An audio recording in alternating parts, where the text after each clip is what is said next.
Hello दोस्तों, कैसे हैं आप। मेरा नाम है विशेष गुप्ता और स्वागत है आपका मेरे चैनल डिजिटल विशेष में। फ्रेंड्स, आज हम बात करेंगे बिगेस्ट ब्लॉगर मिस्टेक्स की।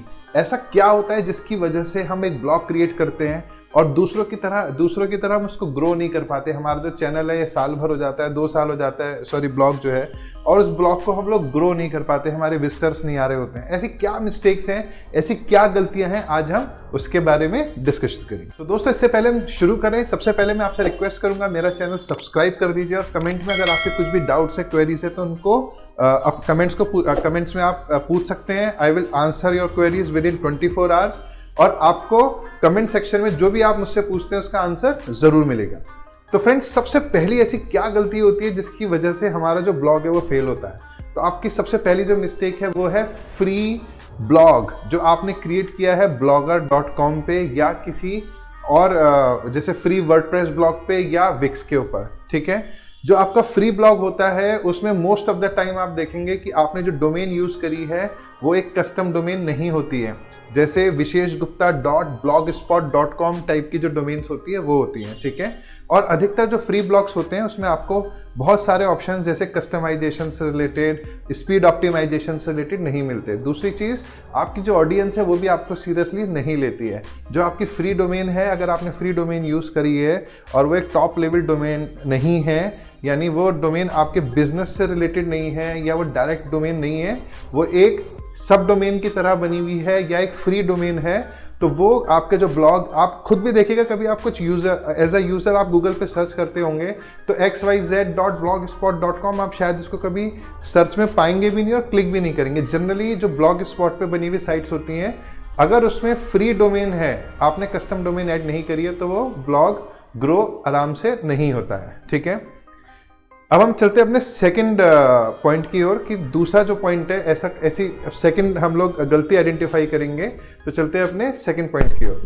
जो हमारा सेकंड पॉइंट है फ्रेंड्स, वो है फ्री वेब होस्टिंग। तो हमने अपना फ्री ब्लॉग तो बना लिया। अब एक दूसरी सबसे बड़ी गलती क्या होती है, अगर हम कस्टम डोमेन ले भी लेते हैं, लेट्स सपोज visheshgupta.com नाम की हमने एक प्रॉपर एक डोमेन खरीद ली GoDaddy से, नेमचीप से, बट हमने जो होस्टिंग चूज करी वो लाइक प्रो फ्री होस्ट है, 000 वेब होस्ट है, इस तरीके से हमने कोई ना कोई फ्री वेब होस्टिंग का यूज किया।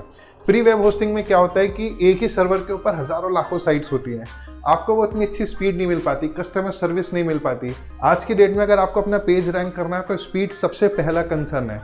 अगर कोई होस्टिंग आपको फ्री में आपकी वेबसाइट होस्ट करने के लिए सर्वर स्पेस दे रही है, तो क्या वो आपको फ्री में अच्छी कस्टमर सर्विस दे सकती है?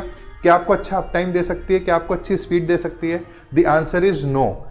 किसी भी फ्री वेब होस्टिंग में अगर आप देखेंगे तो 96-97% अप टाइम मैक्सिमम आपको मिलता है जनरली, और जो स्पीड होती है वो एक पेड होस्टिंग की 1/3 भी नहीं होती है। सो अगर आपकी साइट स्लो खुलती है तो गूगल उसको कभी भी पेज 1 पे रैंक नहीं करेगा। ये दो तो हो गए टेक्निकल एस्पेक्ट। अब बात करते हैं नेक्स्ट चीज की, जो है तीसरा पैरामीटर, वो है सर्च इंजन ऑप्टिमाइजेशन। हम सब लोग ब्लॉग तो किसी ना किसी से देख करके बनाना सीख लेते हैं, फटाफट से हम ब्लॉगर पे चले जाते हैं, वर्डप्रेस पे चले जाते हैं, डोमेन खरीद लेते हैं, इन्वेस्टमेंट भी कर देते हैं हम लोग ब्लॉग के लिए। डोमेन होस्टिंग एक बार को खरीद भी ली, बट उस डोमेन को खरीदने के बाद, ब्लॉग को क्रिएट करने के बाद, हमने उसमें आर्टिकल्स जो बनाए, क्या हमने उनका on page SEO, of page SEO, technical SEO किया? क्या हमने सर्च इंजन ऑप्टिमाइजेशन किया? क्या हमने उस आर्टिकल जो हमने अपना ब्लॉग बनाया है उसके लिए प्रॉपर साइट मैप क्रिएट किया, उसको गूगल पे सबमिट किया? क्या हम एनालिटिक्स देखते हैं? क्या हमने जो कीवर्ड रिसर्च है वो अच्छे से करी थी? उस कीवर्ड को कैसे कैसे यूज़ करना चाहिए? जो हमने इमेजेस लगाई हैं उनको कैसे कैसे एल टेक्स्ट करना है, किस साइज में करना है, कैसे उनको स्पीड के लिए ऑप्टिमाइज करना है, लेजी लोड करना है? इस तरीके से बहुत सारी चीज़ें हैं जो एसईओ का पार्ट हैं। हम लोग आगे अपने और वीडियोस में इस पर ज़रूर डिस्कशन करेंगे, बट सर्च इंजन ऑप्टिमाइजेशन एक बहुत बड़ा फेलियर है बहुत सारे लोगों का। हम लोग उसको लर्न नहीं कर पाते और इसलिए हम लोग फेल हो जाते हैं। सो अभी तक हमने जो 2-3 चीज़ें देखी वो सबसे ज़्यादा इंपॉर्टेंट थी।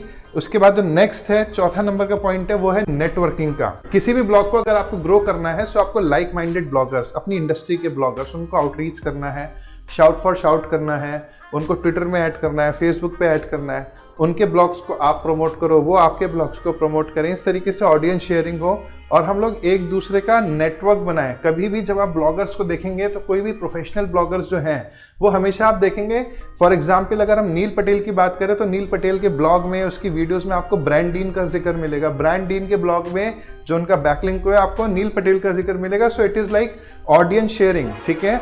वो एक कम्युनिटी का पार्ट है, उन्होंने एक कम्युनिटी आउटरीच करके अपना एक नेटवर्क क्रिएट करा और हर कोई एक दूसरे को प्रमोट कर रहा है।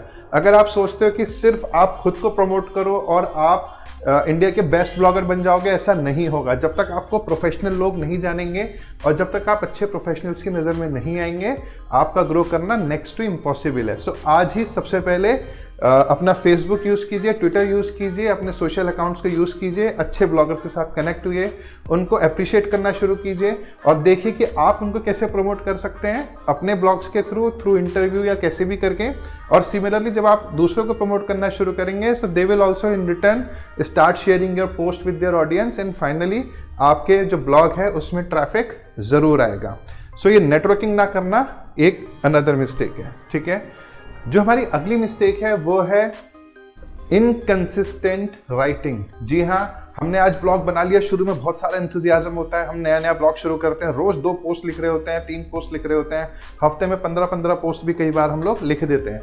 धीरे धीरे क्या होता है, 15 दिन, 20 दिन, 1 महीना गुजरने लगता है, हमारे को वो ट्रैफिक नहीं आता, हम लोग धीरे धीरे डिमोटिवेट होकर स्लो डाउन होना शुरू हो जाते हैं, ठीक है। सेकंड मंथ में फिर केवल 15-20 पोस्ट रह जाती हैं, थर्ड मंथ में आके 7-8 पोस्ट रह जाती हैं और शायद चौथे 5वें महीने आप लोग उस पर ब्लॉग पे कुछ भी डालना बंद कर देते हैं। सो सबसे पहली चीज़ जो है वो इनकंसिस्टेंसी को आज ही छोड़िए।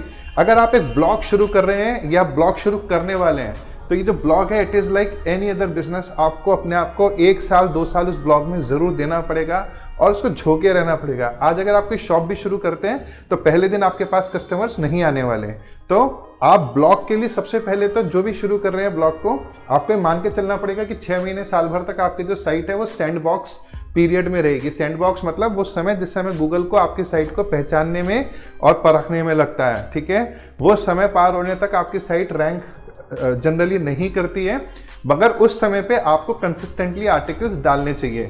आप हफ्ते में 2 आर्टिकल्स डालिए, 3 आर्टिकल्स डालिए, एक डे डिसाइड कीजिए कि हर मंडे और फ्राइडे डालेंगे या कोई सा भी एक डे डिसाइड कीजिए और थोड़ा सा उसको चैनलाइज कीजिए, ठीक है।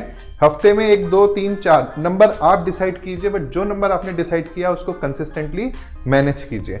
सो ये जो पॉइंट है बहुत ज़्यादा इंपॉर्टेंट है, बिकॉज इनकंसिस्टेंट राइटिंग जो है वो आपको कहीं ना कहीं आपका जो ब्लॉग है, आपके जो विजिटर्स आने भी शुरू हुए थे, जब उनको रेगुलरली आप कंटेंट नहीं देंगे वो आना बंद कर देंगे, ठीक है। जो हमारी नेक्स्ट मिस्टेक है वो है इन्वेस्टमेंट ना करना। हम लोग ब्लॉग शुरू करते हैं बट हम लोग ब्लॉग में 1 साल लगा देते हैं, 2 साल लगा देते हैं, नया ब्लॉग शुरू करते हैं, तीसरा ब्लॉग शुरू करते हैं, चौथा ब्लॉग शुरू करते हैं, बट क्या हमने अभी तक अपने ब्लॉग पे इन्वेस्टमेंट करना शुरू किया? आपको अगर ब्लॉगर बनना है तो कहीं ना कहीं कंटेंट के साथ में आपको उसकी मार्केटिंग करनी पड़ेगी, अच्छे प्लगइन्स में इन्वेस्टमेंट करना पड़ेगा, अच्छे थीम्स में इन्वेस्टमेंट करना पड़ेगा, सीडीएन में इन्वेस्टमेंट करना पड़ेगा, होस्टिंग में इन्वेस्टमेंट करना पड़ेगा, ठीक है। ओवरऑल आपका जो पूरा पैकेज है, कहीं ना कहीं जब आप देखते हैं कि आपकी साइट पे अच्छा खासा कंटेंट क्रिएट हो गया है, सो आपको उसकी मार्केटिंग, प्रमोशन और ओवरऑल लुक एंड फील पे, प्लगइन्स पे, फैसिलिटीज पे इन्वेस्टमेंट करना पड़ेगा। एज पर नील पटेल वो सजेस्ट करते हैं कि आप अपने जो ब्लॉग है उसका केवल 20% जो समय है वो कंटेंट क्रिएट करने पे लगाइए और 80% जो समय है उसको मार्केट करने पे लगाइए। मार्केट आप फ्री में तो कर सकते हैं, जैसे कोरा यूज़ कर सकते हैं, मीडियम यूज़ कर सकते हैं, सोशल प्लेटफॉर्म्स यूज़ कर सकते हैं, बट इसके अलावा आई विल सजेस्ट अगर आप थोड़ा सा बजट अरेंज करना चाहते हैं सो अपने टारगेटेड कीवर्ड्स पे पेड ऑडियंस को भी लाना शुरू कीजिए। आपकी जो कॉस्ट आप इंकर करते हैं, अगर आप वहाँ पे जो आपके पेजेस हैं और आपका जो ट्रैफिक है वो एक टारगेटेड ट्रैफिक है, तो उस पेज पे जो आपने एफिलिएट लिंक्स लगाए हैं वहाँ से आपको डेफिनेटली कुछ ना कुछ सेल ज़रूर मिलेगी। तो अगर आपका एड्स में इन्वेस्टमेंट हो भी रहा है तो आपको ये सोचना है कि कैसे हम वहाँ पे जो एडवर्टीजमेंट है उसकी कॉस्ट निकालने के लिए एफिलिएट लिंक्स या एड नेटवर्क के थ्रू कैसे उस कॉस्ट को ट्रेड ऑफ कर सकते हैं, ताकि टारगेटेड कीवर्ड्स पे ट्रैफिक भी आता रहे और आके जो सेल मिलती है या परचेज वो करते हैं उसके थ्रू आपको कमीशन जनरेट होता है, तो वो खर्चा भी आपका निकलता रहे। सो ये जो बेसिक मिस्टेक्स हैं ये हमने सबसे पहले आज डिस्कस करी। हम आगे और भी टॉपिक्स पे डिस्कशन करेंगे, और भी मिस्टेक्स पे डिस्कशन करेंगे। इस चैनल को लाइक कीजिए, सब्सक्राइब कीजिए और बताइए कि आपको ये जो टिप्स हैं, जो ट्रिक्स हैं, ये जो मिस्टेक्स हैं, क्या आप भी इन गलतियों को कर रहे थे और क्या आपको क्या लगता है इनको कैसे सुधारा जा सकता है। और इसके लिए अगर आपके भी कुछ सुझाव हैं, कुछ इस तरीके की चीज़ें जो आप शेयर करना चाहते हैं, so please do not forget to comment. Please comment कीजिए एंड लेट्स स्टे कनेक्टेड।